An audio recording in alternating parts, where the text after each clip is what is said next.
Kenapa oli harus diganti secara rutin? Apa yang terjadi?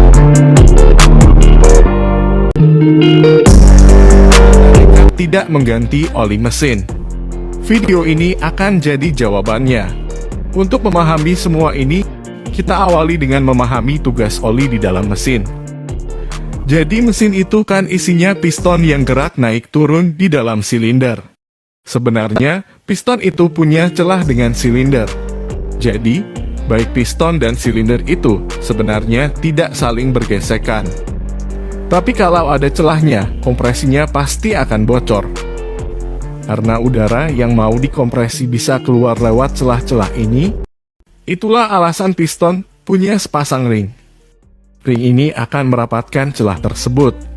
Dengan kata lain, ring inilah yang akan bergesekan dengan silinder. Baik ring piston dengan silinder sama-sama terbuat dari besi.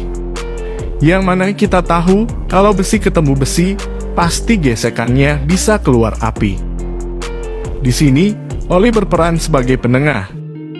Jadi oli ini punya kemampuan khusus, yakni masuk ke celah supermikro.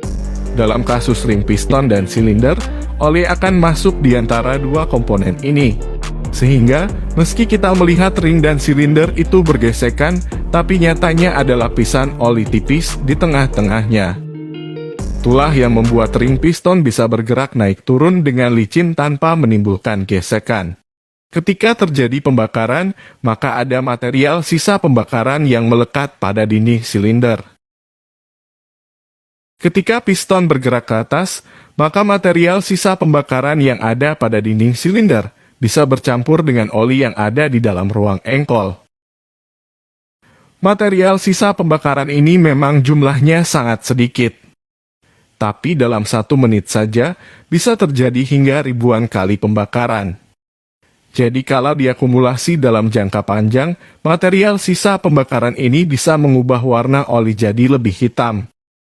Jadi warna hitam pada oli itu disebabkan karena oli terkontaminasi oleh material sisa pembakaran. Dan ini normal.